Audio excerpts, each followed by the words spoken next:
नमस्कार प्यारे साथियों, आप हैं Rajkumar Patel sir YouTube channel पर। हम पढ़ रहे हैं एडकेट अभ्यास पुस्तिका। आज हम पढ़ेंगे कक्षा 6वीं की संस्कृत पुस्तक, और ये आप पुस्तक देख रहे हैं वर्ष 2024-25 की नई वाली पुस्तक है। तो आइए शुरुआत करते हैं। आज हम पढ़ेंगे सप्तमः पाठ संहिति कार्य साधिका, यानी एकता से ही कार्य सिद्ध होते हैं। सबसे पहले हम भाषा अध्ययन, हम यहाँ शरीर के अंगों के नाम दिए हैं संस्कृत में। केशः, केशः का अर्थ होता है बाल। नेत्रम, नेत्रम यानी आँख। नासिका यानी नाक। औष्ठौ, औष्ठा यानी होंठ। आगे देखें, स्कंधा, स्कंधा यानी कंधे। मणिबद्ध यानी कलाई। अंगुली यानी अंगुली। पादः यानी पैर। अंगुष्ठ यानी पैर का अंगूठा, आप यहाँ देखें नीचे। फिर है जानु, जानु यानी होता है घुटना। उदरा, उदरा यानी पेट। कंठा, कंठा यानी गला। दंतः यानी दांत। कपोलः यानी गाल। कर्णः यानी कान, और ललाटम यानी माथा। आगे हम अभ्यास कार्य को करेंगे।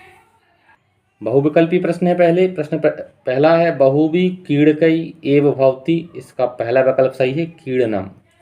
बहुत से खिलाड़ी करते हैं, तो यहाँ खेल खेलते हैं। दूसरा है वयम मुखेन न कुर्मः, हम मुख से क्या नहीं करते हैं। तो खादामः, पिबामः, वादामः, हमें तीनों क्रियाएं मुख से करते हैं। चलामः वाली क्रिया नहीं करेंगे मुख से।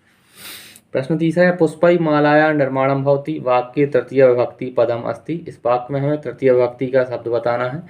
इसमें पुष्पई जो शब्द आप देख रहे हैं, यह तृतीय विभक्ति का शब्द है। प्रश्न चौथा है अधोलिखित विकल्पेषु तृतीय विभक्ति न अस्ति। इनमें से कौन से विकल्प में तृतीय विभक्ति नहीं है। तो लतया, गीतया, रमया इसमें है। विद्याया में तृतीय विभक्ति नहीं है। चौथा विकल्प सही है। पांचवा है एकेन एकेन बिंदुना घटा पूर्णा भवति। वाक्य एकेन पदे विभक्ति अस्ति। तो एकेन शब्द में तृतीय विभक्ति है। तीसरा विकल्प हमारा सही है। आगे देखें आप, रिक्त स्थानानि पूर्यत, यहाँ शब्द दिए हैं 5 और खालिस्तान है। प्रश्न छठवां है जन एकताया खालिस्तान महानम भवति। तो जन एकता इस वाले खालिस्तान में रहेंगे हम राष्ट्रम। द्वयो पादयो सहयोगेन खालिस्तान भवति। दोनों पैरों से हम के सहयोग से हम क्या करते हैं, गमनम यानी चलते हैं। आठवां प्रश्न है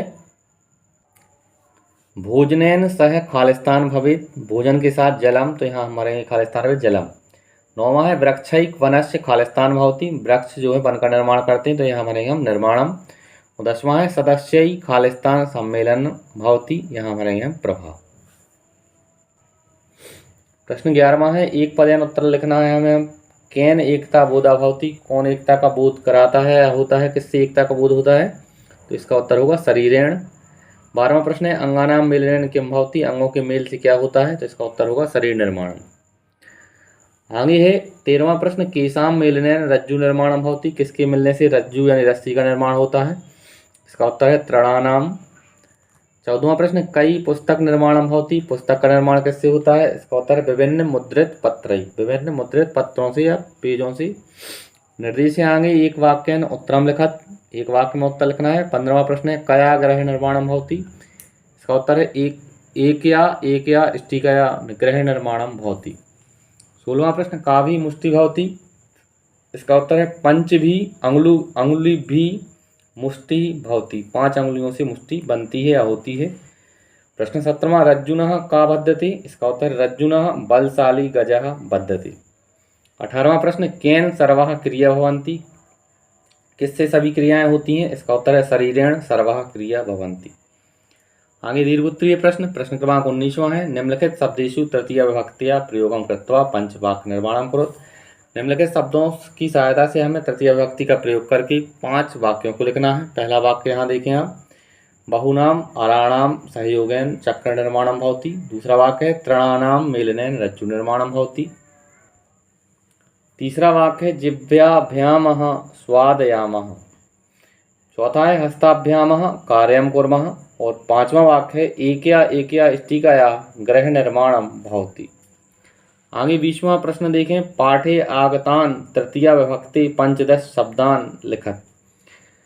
पाठ में आए हुए तृतीय विभक्ति के हमें 15 शब्दों को लिखना है। जैसे शरीरेण, उसी प्रकार से आगे लिखेंगे हम सहयोगेन, जलेन, हस्तेन, वृक्षेण, पंचेन, एकेन, पुष्पेण, फलेन, घटेन, अनेकेन, कारेन, मेलनेन, मुखेन और नेत्रेण। इस तरह से प्यारे छात्रों, इस वीडियो के माध्यम से हमने सप्तवां पाठ के प्रश्नोत्तरों को पूरा किया। आगे के पाठ के वीडियो के लिए आप हमारे चैनल को सब्सक्राइब करें, वीडियो को लाइक करें। धन्यवाद। जय हिंद, वंदे मातरम।